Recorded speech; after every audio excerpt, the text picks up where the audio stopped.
My husband abandoned us when our son was diagnosed with cancer. He couldn't handle it, so he left. Then, to make things worse, he spread lies, telling everyone I was the one harming our child. I cut him off completely. Months passed. Then, one day, he showed up at the hospital, disguised as a staff member, trying to rescue our son. 14 years ago, my 9-year-old son, battling leukemia, approached me one day and asked, "Do you even want me to get better?" It turned out he didn't voice that thought himself, but rather because my former husband had told him last weekend that mommy isn't trying very hard for you. That statement shattered my heart. My son had been fighting cancer since he was 5, and his illness was the very reason my husband initially abandoned us. When Mason first received his diagnosis, I set everything aside to become his dedicated, full-time caregiver. I was present for every chemotherapy session, every hospital admission, every instance Mason vomited into the basin, always asking if his dad would be arriving soon. But his father was never there. His father was at the bar, enjoying drinks with friends and boasting about how carefree his life was. He left us 3 years into Mason's treatment, claiming he was tired of being second on my list of priorities. I questioned if he was serious. He was. He packed his bags and departed in the middle of the night, not even bidding our son farewell. Yet, somehow, he was still granted weekend visits with Mason. It made no sense. He didn't even seem to want Mason. I never understood why, but now it was clear. He desired Mason only to turn him against me. After Mason's painful question that day, Derek's interference rapidly escalated. He began attending parent support meetings, something he had never done, and there, he started attempting to demonstrate he was the superior parent in front of others. He would loudly challenge me and argue about what the doctor had said, roll his eyes when I spoke, and subtly imply that I was the reason Mason wasn't improving. I was mortified, because that couldn't have been further from the truth. In reality, every time Mason returned home after spending weekends with my ex, he was quieter, more withdrawn. He stopped eating much and began dreading going to the hospital. Then, after a particularly bad weekend, Mason came home pale, trembling, and with a fever. He curled up on the couch, barely moving. Derek had insisted it was just a minor cold and that I shouldn't overreact again, but my instincts told me otherwise. I rushed him to the emergency room. The doctors informed me Mason had missed his critical treatment 2 days earlier. When I confronted Derek, he smirked and told me that real parenting is knowing when your kid can get better on his own, and that I was the reason Mason dreaded treatments. His words clung to me, making me second-guess everything. Perhaps I was pushing too hard and harming my son. The guilt nearly crushed me. To make matters worse, Derek served me court papers. He was claiming I was medically neglecting Mason, forcing him into treatments he didn't need. My heart sank. I realized he'd been orchestrating this all along, setting me up to appear as an unfit mother. Things spiraled rapidly. Derek started posting selectively edited photos online, showing Mason crying in hospital beds or me looking exhausted and frustrated. He twisted these pictures to make it seem like I was emotionally unstable and harming our son. My own friends stopped calling. Neighbors whispered behind my back at the grocery store. Even my family began to doubt me, wondering if Derek's stories held some truth. Meanwhile, Mason's condition worsened. He barely spoke, losing weight rapidly, and had permanent dark circles under his eyes. His small body was shutting down from stress and mistreatment. My lawyer advised me to meticulously document every doctor's appointment, every dosage, every moment of care. So I started gathering evidence, determined to fight back, even though part of me was terrified I'd lose Mason forever. Then one afternoon, Derek's smear campaign exploded online. He portrayed me as a dangerous parent, garnering thousands of sympathetic comments from strangers who called for Mason to be taken away immediately. I felt utterly alone, judged by people who didn't know our story. Mason saw it too, and he started breaking down, saying he didn't want to go to court, didn't want any more fighting. He looked broken, and I felt responsible. The day we walked into the courtroom, I was terrified. Derek sat confidently across from us, already smiling as if he'd won. When Mason was called to testify, my heart froze, but he surprised everyone, even me. He stood there, frail but steady, looked directly at the judge, and said, "My mom never hurt me. She's the only one who's ever tried to help me get better. Dad tells me to skip treatments. He says they're not important, but they are. Mom is fighting for me. Dad just pretends." The room fell silent. Derek's face fell, losing his mask of charm instantly. He tried to interject, but Mason kept talking, his voice stronger now. "I'm tired and sick all the time because Dad makes me feel like treatments are bad. He told me Mom didn't care about me, but Mom's the only reason I'm still alive." The judge looked stunned. I'd never been so proud of Mason, but my stomach was in knots, waiting for the verdict. Finally, The judge spoke clearly, his voice firm. He awarded me full custody immediately, demanding supervised visits for Derek pending a psychological evaluation. Mason and I both broke down crying right there in court. Derek, humiliated, stormed out of the courtroom, but before he left, he leaned close and whispered bitterly, "I'm not done yet. That kid is mine." A chill ran through my body at his threatening words. The bailiff stepped between us, noticing Derek's aggressive posture. My lawyer, Sophia, quickly wrapped a protective arm around Mason and me, guiding us toward the exit. Mason trembled against my side, his small hand clutching mine with surprising strength. "Don't worry about him," Sophia whispered reassuringly. As we navigated the courthouse hallway, "He's just lashing out because he lost. The judge's order is clear." But I knew Derek better than that. His threats weren't empty words but calculated promises. The look in his eyes conveyed not just anger but dangerous determination. The following weeks brought unexpected calm. Mason's health improved noticeably once his treatment schedule stabilized. Color returned to his pale cheeks, and I even heard him laugh again, a precious sound I'd missed desperately. The supervised visits with Derek remained tense but proceeded without incident under the watchful eye of Mrs. Hernandez, the court-appointed supervisor, who maintained detailed records of each interaction. I cautiously began hoping Derek had accepted reality. My parents visited, tearfully apologizing for doubting me during Derek's campaign. A few friends reached out with similar regrets, admitting they'd been wrong to believe the lies. We seemed to be rebuilding our shattered lives, until I noticed a red sedan parked across from our house 3 consecutive days. On the 4th morning, I spotted a platinum blonde woman photographing our home with her phone. When I approached, she quickly drove away. The next day, I discovered a business card in our mailbox reading Vanessa Winters, child welfare advocate, with a phone number and official-looking logo. Sophia investigated and confirmed it wasn't a legitimate organization. 2 days later, Mason came home from school visibly upset. A woman matching the blonde stranger's description had approached him during recess, claiming she was working with his dad and asking if he was still being forced to take medicine that made him sick. The school immediately contacted me when Mason reported this to his teacher. I was installing security cameras that weekend when an unfamiliar number called. Something urged me to answer. A hesitant young woman introduced herself as Lily, Derek's girlfriend of 6 months. She whispered that I needed to know what Derek was planning. My blood ran cold as she explained that Derek had actually been dating Vanessa Winters for nearly a year. Vanessa wasn't a child welfare advocate but a former nurse who'd lost her license for medication theft. Together, they were plotting to regain custody of Mason, convinced they could cure him naturally without medical intervention. Lily revealed they had been monitoring our house, documenting our schedule, and knew when Mason was home alone. I immediately contacted the police and Sophia. The officers took a report, but explained they couldn't take action without direct evidence of a threat. Sophia filed for an emergency restraining order, though the hearing was days away. That night, I moved Mason's bed into my room and obsessively checked every lock. Around 3 a.m., headlights swept across my bedroom wall. Through the blinds, I spotted Derek's truck parked down the street with Vanessa in the passenger seat, both watching our house. I photographed them with shaking hands and called the police, but they were gone before officers arrived. The next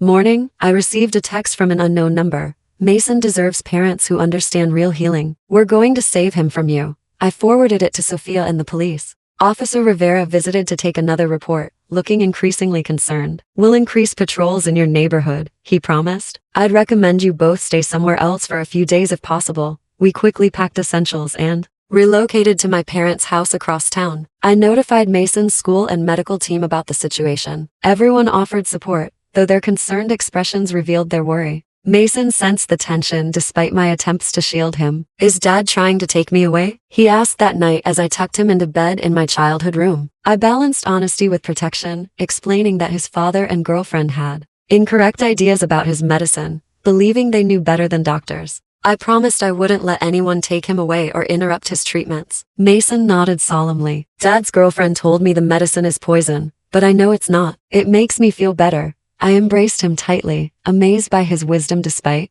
everything he'd endured. The next day brought positive news. The judge had granted emergency restraining orders against both Derek and Vanessa. Additionally, Derek's supervised visitation was suspended pending investigation. My relief was short-lived. That afternoon, my mother called in a panic. A blonde woman claiming to be Mason's aunt had attempted to remove him from school, citing a family emergency. The school had followed protocol perfectly, refusing to release Mason to anyone unauthorized. Security cameras captured clear images of Vanessa attempting to sign Mason out. Officer Rivera arrived with a colleague to review the footage and take statements. "This is attempted kidnapping," he confirmed grimly. "We have enough for arrest warrants now." I felt overwhelming relief at his words. Finally, there would be real consequences for their actions. The officers explained they would seek warrants immediately. My parents insisted we remain with them until Derek and Vanessa were in custody. That night, I lay awake in my childhood bedroom, listening to Mason's gentle breathing from the air mattress beside me. Moonlight illuminated his face, emphasizing his fragility. Despite the restraining order and pending arrests, Derek's threatening words echoed in my mind. My phone buzzed with a text from Sophia, confirming our court date for the permanent restraining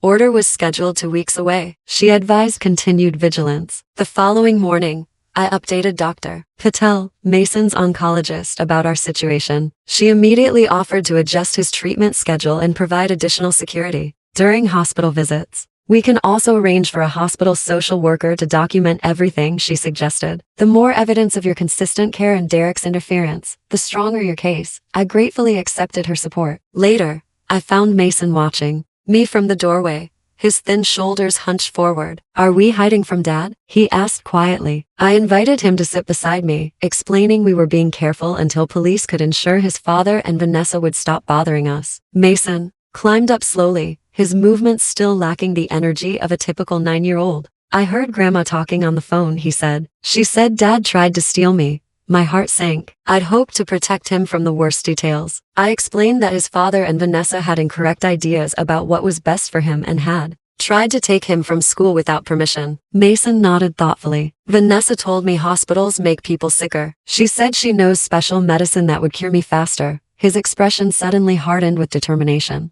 "But I told her, Dr. Patel is smarter than anyone, and I need my real medicine." I hugged him tightly, pride swelling despite everything he'd endured. 3 days passed without a sign of Derek or Vanessa. Officer Rivera informed us they hadn't been located at Derek's apartment or known associates' homes. Their phones were turned off, and Derek had emptied his bank account 2 days earlier. They were actively evading arrest, suggesting they weren't surrendering, but planning something else. My parents' house began feeling like a prison. I took leave from work, afraid to leave Mason even with my parents watching him. We kept curtains drawn and doors locked. Mason's energy improved with consistent treatment, but the constant tension affected everyone. A week after the school incident, my mother received a strange call from someone claiming to be from Child Protective Services. The caller identified herself as Brenda Kowalski, stating they needed to conduct an emergency welfare check based on multiple reports of medical abuse. My mother wisely asked for credentials and a callback number. When we contacted the actual CPS office, they confirmed no one named Brenda Kowalski worked there and no case had been opened regarding Mason.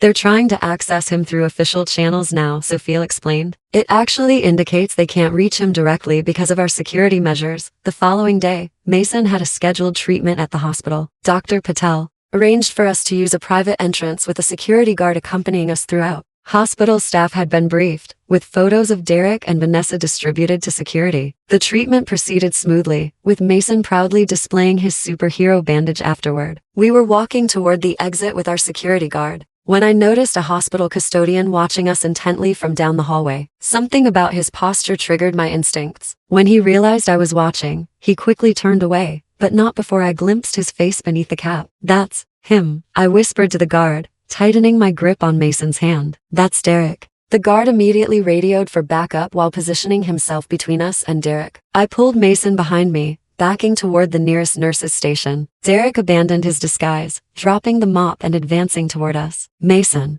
he called with disturbing calmness. "Son, come here. We're going home now." Hospital security converged from both directions, trapping Derek. His face contorted with rage as he pointed accusingly at me. "She's killing him with these treatments. My son is being poisoned in this hospital." Security restrained Derek while he continued shouting accusations. Mason pressed against me, trembling. A nurse quickly guided us to a private room while police were called. Officer Rivera arrived promptly, and Derek was taken into custody, still ranting about natural cures and medical conspiracies. I provided my statement, feeling simultaneously numb and relieved. One question remained unanswered. "Where's Vanessa?" I asked Officer Rivera. "They've been working together." His expression turned grim. "We're still searching for her." "Does Derek have other connections to the hospital? Any friends employed here? I remembered Derek mentioning his cousin working in hospital administration during a parent support meeting. Officer Rivera immediately contacted someone to check employee records. We returned home with police escort. Mason fell asleep during the drive, emotionally exhausted. My father was waiting anxiously when we arrived. There was a woman here, he reported immediately, blonde, claiming to be from Mason's school. Said she needed to update his medical records. My blood chilled at his words. What happened? I didn't open the door. Told her all communications must go through you directly. She left, but not before photographing the house with her phone. I immediately called Officer Rivera, who promised to send a patrol car overnight and urged continued vigilance. Derek was in custody, but Vanessa remained at large, potentially more desperate now that her partner had been caught. That night, I received an email from an unfamiliar address with the subject line "For Mason's sake." It contained a video of Derek earnestly explaining his research into alternative cancer treatments. He claimed chemotherapy was a pharmaceutical company scam and that leukemia could be cured through special diets and herbal supplements Vanessa had supposedly used successfully with other patients. If you're watching this, he concluded ominously, it means I've been silenced for trying to save my son. Vanessa will continue our work. Mason deserves the chance to be truly healed, not poisoned. I forwarded the disturbing video to Sophia and Officer Rivera, feeling physically ill. Derek wasn't merely misguided. He was dangerously delusional, having found someone who reinforced his dangerous beliefs. The next morning brought disturbing news from Sophia. Derek had been granted bail with conditions including no contact with Mason or me and surrendering his passport. The judge deemed him not a flight risk since he had supposedly turned himself in at the hospital. But he didn't turn himself in. I argued frantically. He was trying to take Mason. I know, Sophia said. His lawyer presented it differently, claiming Derek was just trying to see his son and became emotional. The video you sent strengthens our case for the permanent restraining order, though it clearly demonstrates his concerning mental state. That afternoon, Mason's school called about a large gift basket delivered for him, containing a teddy bear, books, and snacks. The card read, "Get well soon. Natural healing is coming. Love V." The principal wisely withheld it from Mason and contacted police. Officer Rivera confirmed the basket contained several unmarked bottles of supplements hidden among legitimate items. They were being tested to determine their contents. This incident prompted Sophia to suggest temporarily relocating to a different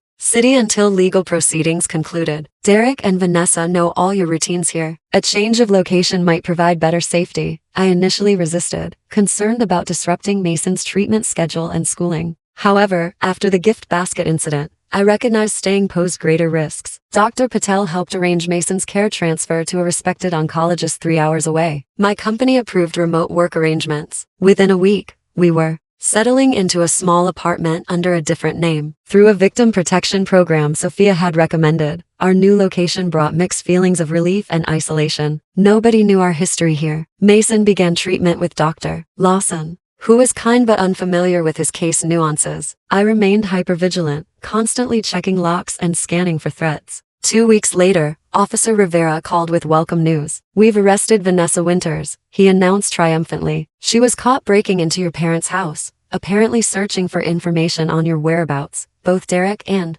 Vanessa now face serious charges: attempted kidnapping, stalking, harassment, and in Vanessa's case, practicing medicine without a license. The district attorney was building a compelling case against them. My relief proved premature. The very next day, I received a Facebook friend request from Tara Jenkins, a new profile with only one blurry selfie of an unrecognizable dark-haired woman. Something prompted me to check her friend list before declining. Among her few connections was a page titled Derek's Truth Journey that I'd never seen before. I reported both the friend request and the page to Facebook and Officer Rivera. Within hours, the Truth Journey page was removed, but not before I'd seen disturbing content claiming Mason was being held hostage by medical terrorists and soliciting donations for his rescue. "They're still not giving up," I told Sophia during our next conversation. "Even facing serious charges, they're continuing to pursue us. The good news is they're becoming desperate and careless," she replied. "Each attempt provides additional evidence. The DA is now considering adding conspiracy charges." A week later, while grocery shopping during Mason's treatment with a trusted nurse, I received a call from an unfamiliar number. "Is this Mason's mother?" asked a professional-sounding female voice. "Who's asking?" I responded cautiously. "This is Nurse Chambers from Dr. Lawson's office.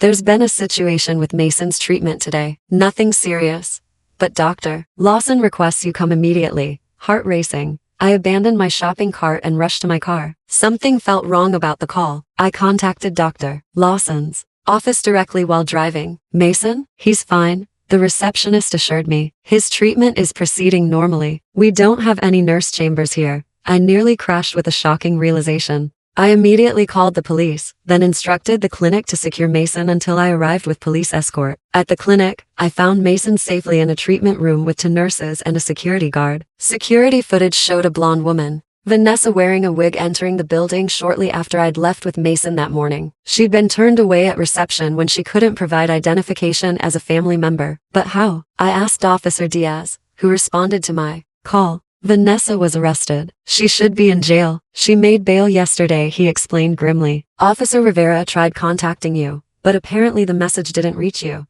I checked my phone and discovered a missed voicemail from earlier. That morning, the realization that both Derek and Vanessa were free again triggered intense panic. Our protection program, relocation, and precautions suddenly seemed woefully inadequate. That night, after triple-checking locks and barricading the apartment door with a chair, I watched Mason sleep peacefully, unaware how close he'd come to being taken. My phone buzzed with a text from an unknown number. We know where you are. Now, this isn't over. Natural healing is Mason's only hope. We're coming for him. I forwarded the message to Officer Diaz and Sophia, taking screenshots as evidence. My hands trembled as I placed the phone down and pulled Mason closer. His small body radiated warmth, his breathing steady despite the chaos surrounding him. I wouldn't let them win. I couldn't. The next morning, I arranged for a security guard to be present during all Mason's remaining treatments. Sophia contacted local police, who increased patrols around our apartment complex. We were essentially living in a fortress, yet even that provided insufficient security. 3 days passed without incident. I began hoping the threatening text was merely final intimidation before Derek and Vanessa's upcoming court dates.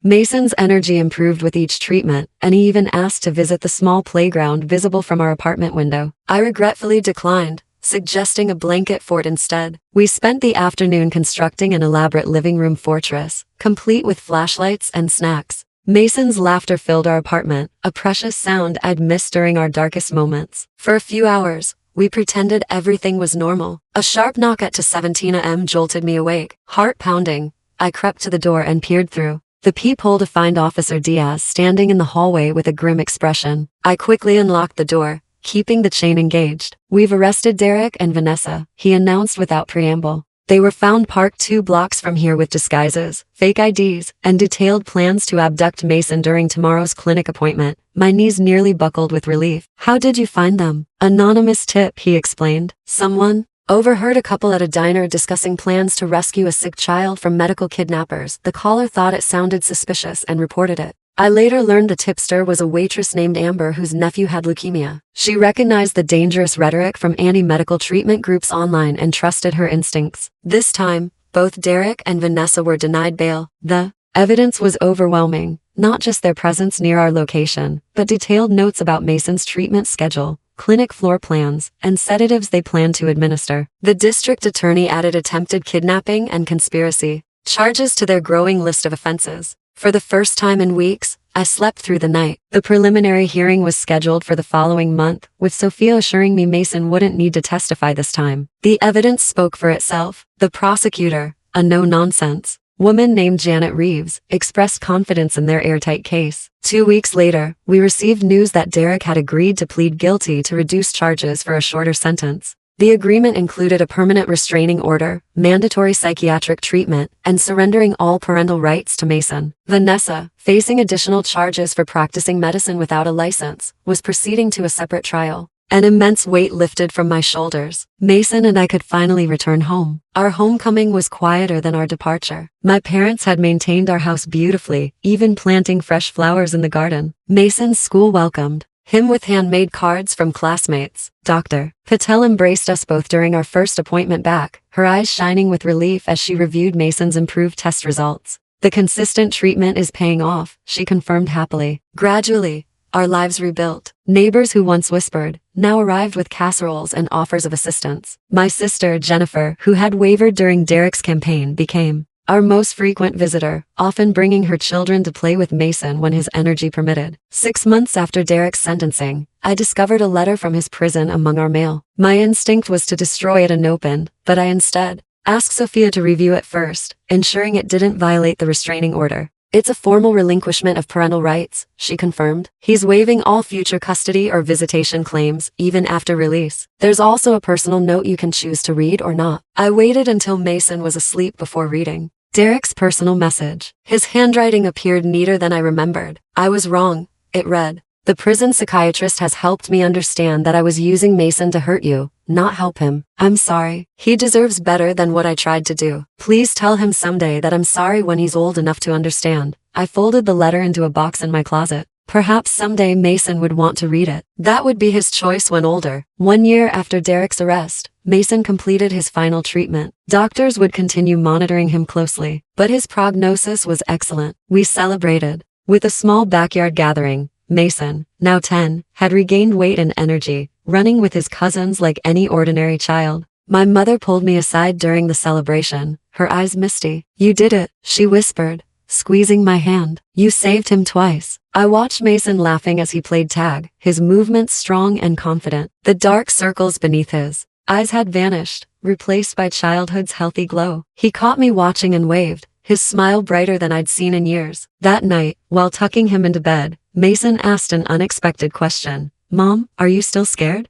I considered my answer carefully. "Sometimes," I admitted, "but not like before. Now I'm just regular mom scared, like when you climbed high in a tree." He nodded thoughtfully. "I'm not scared anymore," he declared, with childlike certainty. "We won." I kissed his forehead, my heart overflowing. "Yes, we did." Later, rocking gently on the porch swing under starlight, I reflected on our journey. The fear hadn't completely disappeared. I still double-checked locks nightly and startled at unexpected knocks, but it no longer controlled us. We had reclaimed our lives from Derek's manipulation. Mason's oncologist had recently mentioned his 5-year survival odds now exceeded 90%. 5 years seemed simultaneously eternal and fleeting. I contemplated the ordinary moments awaiting us: school projects, birthday celebrations, teenage disagreements, college applications, normal life challenges that once seemed impossibly distant. The porch light cast a warm glow across our yard as I continued rocking. For the first time in years, I wasn't scanning for threats in the shadows. Instead,